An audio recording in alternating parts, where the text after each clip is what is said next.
Good morning to everyone. Let me introduce myself. My name is R. Vijay Kumar, working as assistant professor in Prime Minister of Technology. So, in this session, I am going to take a topic about in kinematics of machines, a topic about gears. Uh, we all know what is the gear. Generally, a gear is a power transmitting device. Apart from gear, we have seen many power transmitting device, that is belts and rope drives, chains and sprockets. So what is the difference between these gear and the belts and rope drives and chain and sprockets? So why can't we use only gear as the device for power transmitting? In many companies, in core companies, we are using gear as the power transmitting device compared to belts and rope drives or chain and sprockets, because it gives more efficiency compared to other chains and sprockets or belts and rope drives. So this is the process of this is the main criteria to be studied in gear. Gear is a power transmitting device that does not give any less efficiency. It gives more efficiency compared to other two parts of gear transmitting. So this is the major concept about gears. So let us discuss about the contents beyond the gears.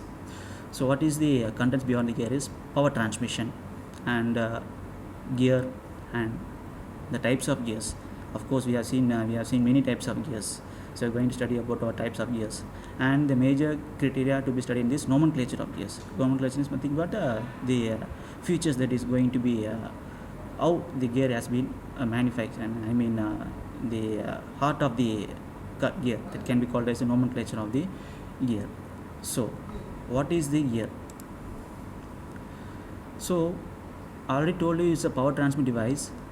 Power transmission is in the movement of energy from its place of generation to a location where it's applied to performing some useful work. Of course, it's a transmission device from one shaft to another shaft. Okay. Of course, we have seen gears. We are having a driver gear and we have a driven gear.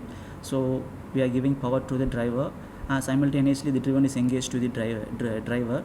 So what will happen? The power from driver is transmitted to the driven. So this concept may be used in what? Gears. So it is applicable for what?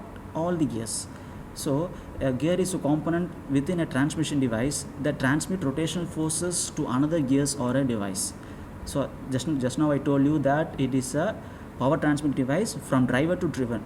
That is driven can be called as another gear, or it can be called as another device. So this is the major concept to be studied in gears. Next topic, we are going to study about what is the types of gears according to the position of axis of the shafts. Maybe it's a parallel comes under spur gear, helical gear, rack and pinion. And these are the three types of gears which rotates in what? A parallel direction. And the option B is intersecting, that is bevel gear, and the option C is non-intersecting and non-worm gears. So these are the types of gears. So we are going to study about types of gears, and in the next slide we are going to study about the images, how these spur gear and helical gears, spiral bevel gears, then planet and pinion gears, how the teeth of the gears will be, how the different shape of the gears will be. And now we are seeing the types of gears. Okay, so just imagine how the gears will be, how the types of gears and the shapes of gears will be. And first we are going to study about what is the spur gear. What is a spur gear means? The diagram which you are seeing in the slide is the shape of the spur gear. The main parameter to be seen in the spur gear is teeth is parallel to the axis of rotation. So transmit power from one shaft to another parallel shaft. So the main use of this spur gear is used in electric screwdriver, oscillating spring curve, wind up alarm clock, and washing machine and clothes dryer. So this is the major gear. It is used in all the industries and core companies, these spur gears. Okay, majorly it is a very but it is somewhat noisy in operation compared to other gears, but we are preferring this spur gear as the major event, so to be used in all the companies. So teeth is parallel to the axis. So I already told you that driver shaft, driver gear and a driven gear. So we are giving power supply to the driver gear, and from the gear rotates, the driver gear rotates, and the power is transmitted to the driven gear. So these are the small concept to be studied in what? Spur gears. And the next is internal and external spur gears. What is external? The gears having teeth outside can be called as external, and the teeth that is having internal inside the teeth can be called as a what? Internal gears. So we are going, and just we are seeing this slide, the images of external and internal spur gears. Okay. Now next one is bevel gear. Helical gear. So what is helical gear? Just we are seeing in the slide is the diagram of a helical gear. The teeth on helical gears are cut an angle to the face of the gear. This gradual arrangement makes helical gears operate much more smoothly and quieter than spur gears. I already told you that spur gears makes much noise compared to helical gears. So if you want to go for less noise of operation, we can prefer what? Helical gears. Or one interesting thing about helical gear is that if the angles of the gear teeth are correct, they can mount it on perpendicular shaft, adjusting the rotation angle by 90 degrees. Of course, we have seen that power spur gear, compared to spur gear, this helical gear is transmitting power at what? Perpendicular. But in spur gear, the power is transmitted what? Parallel to the axis of the shaft. So this is a small difference between the spur gear and the helical gear. Next one. A small thing, very easy to understand, this rack and pinion. What is the meaning of this rack and pinion? By the diagram itself, we can able to understand that rack and pinions are used to convert rotation into what? Linear motion. That is longitudinal motion. That is the use of this rack and pinion. So this is very small. Now we have seen spur gear, helical gear, and now we have seen what is the rack and pinion. And we have come to the bevel gears. Bevel gears are useful within the direction of shaft rotation need to be changed. Of course, it's perpendicular to the axis of the rotation. The diagram itself, we can see that we can able to fix a two shaft in this direction. One is in this direction and another is this direction. So this direction is perpendicular to this. So compared to this spur and helical, this can be mounted to what? Perpendicular to the axis. One shaft is perpendicular to the another shaft. So the bevel gear is specifically used to transmit power perpendicular. Okay, bevel gears are useful when the direction of the, you have to understand this carefully. Bevel gears are useful when the direction of the shaft's rotation need to be changed. Rotation need to be changed means what? The direction of rotation need to be changed. We have to go for parallel to perpendicular. They are usually mounted on shaft that are 90 degrees apart, but can be designed to work on other angles as well. Okay, the teeth of bevel gears can be straight, spiral, or hypoid. And we have discussed about the and the last line we have given the what is the application of these bevel gears. Next one, worm gear. The last type in this of gears is worm. Worm gears are used when large gear reductions are needed. It is common for worm gears to have reduction of 20:1 and even up to 300:1 or greater. Many worm gears have intersecting property that no other gear set has. The worm can easily turn the gear, but the gear cannot turn the worm. Okay, we have to understand this. The worm can easily turn the gear. This can be called as the worm. This can be called as the gear. The worm can easily turn the gear, but the gear cannot be turned the worm.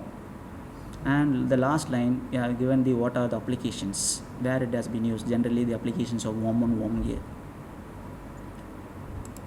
And the last diagram of this is a gearbox diagram, where all the gears has been attached and is used in automobile gearbox. This is the imagination of gearbox. And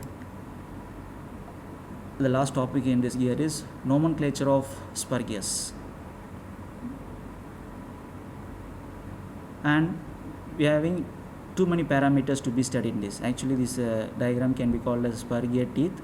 And what is the nomenclature of this gear teeth? We have too many parameters to be studied. addendum circle, face with the circular thickness, face, flank, fillet, dedendum. These are the parameters to be studied in what? The nomenclature of gears. And last thing is the nomenclature to be described. What is diametral pitch? The number of teeth of a gear unit pitch diameter. The diametral pitch is by definition the number of teeth divided by pitch diameter. That is, P is equal to number of gear teeth divided by the diameter of the gears. This formula can be called as the diametral pitch. Diametral, P suffix D, diametral pitch. The number of teeth on gears divided to the number of, the diameter of the gears can be called as a diametral pitch. And what is module? Module is equal to the ratio of diameter of the gear divided by the number of teeth on gears. We can able to find out what is the module.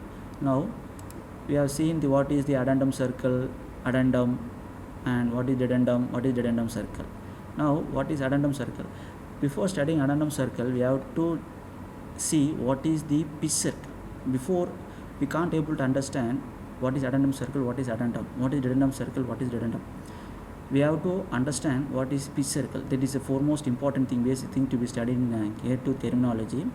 That pitch circle plays an important role. Pitch circle is nothing but imaginary circle that revolves around the circumference of a circle, of a gear. Sorry. What is a pitch circle? A pitch circle is an imaginary circle that revolves around the circumference of a gear. That can be called as a pitch circle. In this diagram, I showed what is a pitch circle. See, this can be called as a pitch circle. This is called as the imaginary circle. So now we can able to describe what is addendum. What is addendum?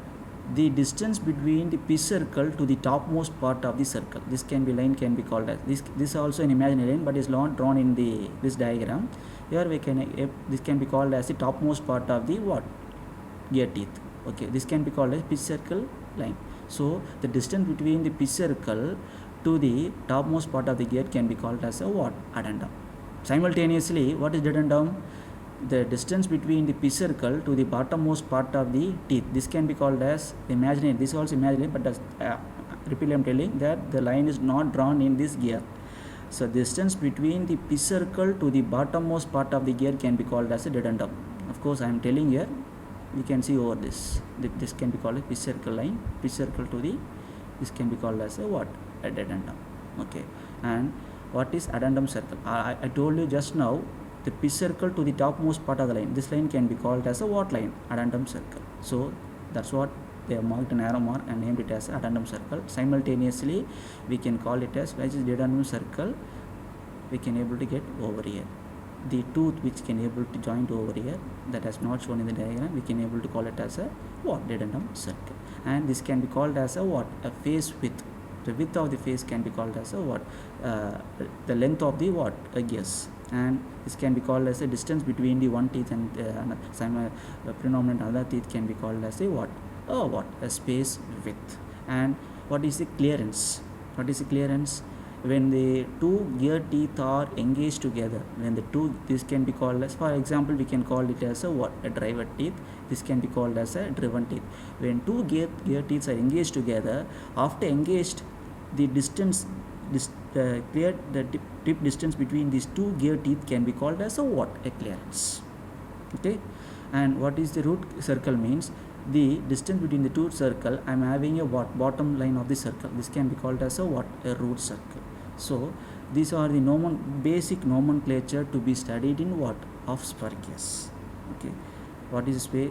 The curve angle can be called as the face. What is flank? The sidemost bottom of the teeth can be called as a flank, and the curved angle can be called as a fillet. So these are the nomenclature of spur gears to be studied. So this is a very, very important parameter to be studied in gears.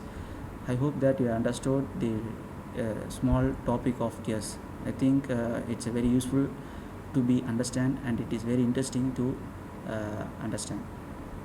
Let us have this session as a useful. I hope that you have enjoyed this session. Thank you very much.